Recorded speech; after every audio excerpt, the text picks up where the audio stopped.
think we've got to look very carefully at the motives of some of these people.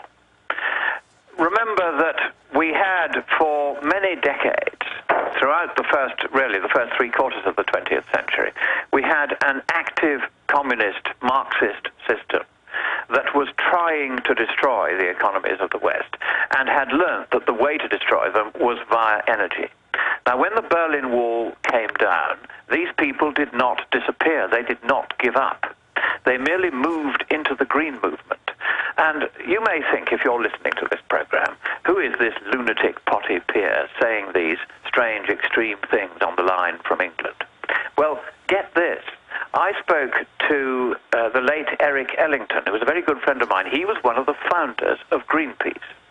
Now, here was a guy who genuinely believed that we should leave the planet a better place than we found it, that we should not pollute it, not destroy it, not rape its resources to a degree that was excessive. He was a sensible, genuine, kind-hearted, really genuinely green environmentalist. And he made his living as a landscape photographer, going around and photographing the beauties of nature on behalf of those who wished it to be recorded for all time. He was a genuinely good man. And he it was who told me that he and several of his co-founders of Greenpeace had to leave that movement after a few years because the Marxists had moved in and taken it over, and they no longer use the rhetoric of Marxism to destroy the world's energy-based economy by going for that soft underbelly, which is energy generation. They began talking the language of environmentalism instead. It's exactly the same people with exactly the same motives. It's a kind of hatred of the success and the prosperity and the democracy of the West. They do not like the idea that we, the people, by our cross on the ballot paper, can decide better than they can how we should be governed. They hate the very notion that the people know best what is best for the people. And so what they're doing is that that particular faction, for there are many factions in this game, that particular faction, which is not small, it is not ill-funded, it is powerful, it has lots of money, that faction is trying to drive this scare with the deliberate and increasingly openly stated intention of shutting down the West. Now, we can do two things. We can sit there as we sat and watched mesmerized while Hitler proposed to shut down the West by his armies marching in. And we can sit with similarly mesmerized fascination as a different kind of rhetoric, but just as ruthless, says we should not only shut down the West, but perhaps the more extreme ones say, and you know, and you've quoted them before as saying it, that humanity should be wiped from the face of the earth, and they're perfectly happy to help it along the way by destroying our energy. Now imagine the consequences of the policy they are advocating. Imagine an elderly lady who has contributed to society all her life, who lives on an upper floor of an apartment block. She might be 20 or 30 floors above the ground. How is she going to get there if there is no electricity to turn the wheels of the elevator? Basic questions like that.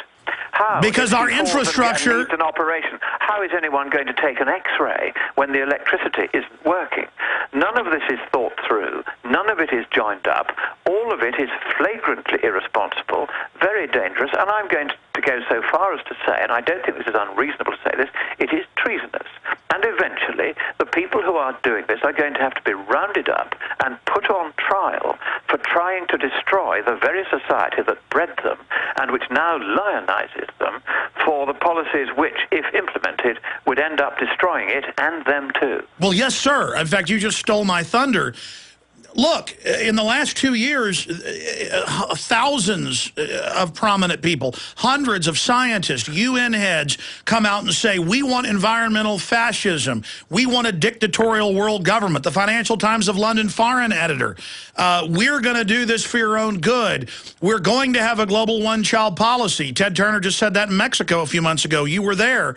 I mean, these people are brazen authoritarians saying they're coming for our private property, saying they're coming for our children, saying they're coming for our infrastructure, and now they're doing it. They have declared unmitigated war against us, and we're at a handicap because you're apologizing for telling the truth. I'm apologizing when words can't describe how maniacal. I mean, it's like the TV ads they ran in England showing small children not going along with carbon taxes, so their teacher murders them. And I mean, this is a group of miscreant, self-hating, gibbering control freaks that are enemies, and I can't imagine a jury anywhere that will not convict them for calling for mass murder. Throw them in prison now. They're declaring war on us.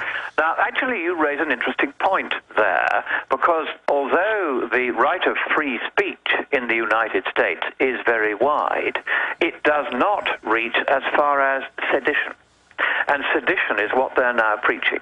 When they start preaching that children who disagree with the so-called mainstream opinion on climate change should be blown to bits, and you see a picture of the teacher hitting a red button, and then you see the splattered blood of the children falling on the other children, and this is the kind of propaganda that the Green movement now regards as appropriate, then this is a wake-up call to the civilized world that the uncivilized, the usual suspects, and you call them the eco-fascists, and I'm afraid that's a sensible name for them, that these people are intent on destruction. There are two kinds of people in politics, those who wish to build and those who wish to destroy. And on the hard environmental left, in the traffic light tendency, the Greens too yellow to admit they're really reds, these people have absolutely no intention of playing by the Queensberry rules. They have no intention of following democracy, no intention of living by the ballot box. That is why here and in many other areas of life, they are working a way to transfer governing power from elected hands in the individual nation states to unelected hands in supranational organizations whose common defining characteristic is the total absence of any form of democratic control over them or election of their key personnel. And just to be clear, Lord Monckton, on record, we've never called for their investigation and arrest until they began, like a group of blackbirds in a tree, you know, singing to the same tune, to have us arrested, to have us killed, to have one-child policies, to put in prison or execute climate change deniers.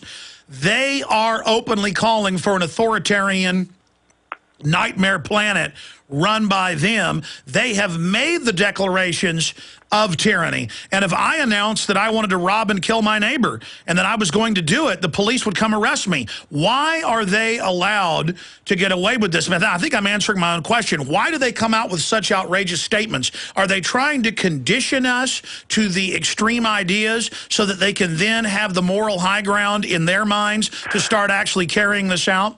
What they're doing is, it's a well-known political technique. They're pushing the envelope. They're seeing how far they can push before we push back. And if we don't push back, they go on pushing forward. Now, the question is how to push back. And I think there are various ways that those who are listening to this program, who may think that it all sounds terribly extreme, can, in fact, reassure themselves that what we're saying is not, in fact, extreme at all. It is the solemn truth. There's plenty of evidence at scienceandpublicpolicy.org of what these people are up to, how they tried to bend the science of climate in the ClimateGate emails, which revealed a great deal of the methods they were using, how they are trying to distort the economic case, how they're trying to capture politics, and how they are trying very furtively to transfer power via things like the Cancun Agreement to the hundreds of interlocking new UN-sponsored bureaucracies that will be answerable to the Secretariat of the States Parties to the UN Convention. And by the way, that Climate UN Change. program talks about relocation of populations because of their carbon footprint. You also see Obama ignoring the Congress and using the unelected bureaucracy to shut down power plants. In closing, Lord Monckton, as you know, it's come out in the last few days that the NPR officers compared deniers of climate change to birthers and flat earth believers. The undercover video was running during the meeting, and they're getting taxpayer money, and these are virulent, anti-human, wicked control freaks. Well, I think it's time we started taking them to court for the criminal offense of sedition, because that's what it is. They've pushed too far. And where you can, go to these meetings where they speak. Where you can, record those videos. Just send them in to prisonplanet.com. There the team will look at them, and they will then pass on to me the more interesting ones where these people speak out and say things they shouldn't and openly preach sedition. I am in touch with various legal foundations in the States who can help to bring these people to trial for the criminal offense of sedition against the people of the United States. And all it takes is one or two of these to be brought up in front of a jury who hears what they've been saying, looks at the videos they've been producing of children being blown up, and then finds them guilty of sedition and sends them away to prison for a few years to think about their folly. And all the rest of these cowards will run for cover, and the scare will be over. So you can help by filming these people as they make these extreme remarks. Film carefully so they don't see you filming, or they'll destroy your film. Get it out. Get it to prisonplanet.com. They will pass it to me. I will pass it to the lawyers, and we will start prosecuting these people until America is free once again. Absolutely, because, I mean, they are calling for ending the democratic process. They are calling for our arrest. We're not the ones drawing first blood. We're saying when you say overthrow a system of government, arrest people you don't agree with, one-child policies. You know, when you take a country over, you blow up their power plants first when you invade. They're destroying our power system. This is warfare, and these are the most sickening, self-hating, loathing control freaks you can imagine. They must be met. They must be defeated. They want their organized, planned economy, and they've got to destroy our infrastructure to do it. scienceandpublicpolicy.org. Lord Christopher Monckton, thank you for joining us. I look forward to having you up in the near future. You've got 1 minute left. Closing comments. Right. As I've said, you know where to send the tapes. Film these people when they make these speeches. If you see cuttings of them reported in the newspapers, send them in to prisonplanet.com. We're going to start a file on these people. Once there is enough material, we will then move to prosecute them, because the correct way to deal with them is not violence, it's not killing, it is prosecution in the courts of law. That's how your Constitution said it should be done. And it's that Constitution and the freedom and democracy that it guarantees that we are all sworn to defend. That's what we're going to try to do to keep democracy alive despite what these people are trying to do. So God bless you all, God bless you, Alex, and God bless America. Absolutely. They are avowed authoritarians. They must be met head on. Thank you, sir, for joining us. Take care. Bye. All right, there he goes. Yeah, these people are tyrants. They are miscreant eugenicists that want forced population reduction. And the White House regulations calls for my arrest for 9/11 truth. He calls for the arrest of people who don't believe in man-made global warming. You know, it'd be one thing if they wanted to shoot their mouths off, but when they start calling for us to be arrested and they've got government power, and then they're talking about how they want to kill 80% of the world population, these people are 21st century Nazis. Figure it out. Figure out, most of you liberals out there aren't liberals at all. You're into a eugenics code. You love abortion. You love it all.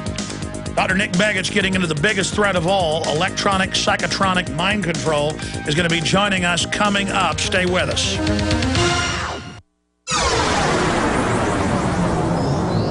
This is GCN, the Genesis Communications Radio Network.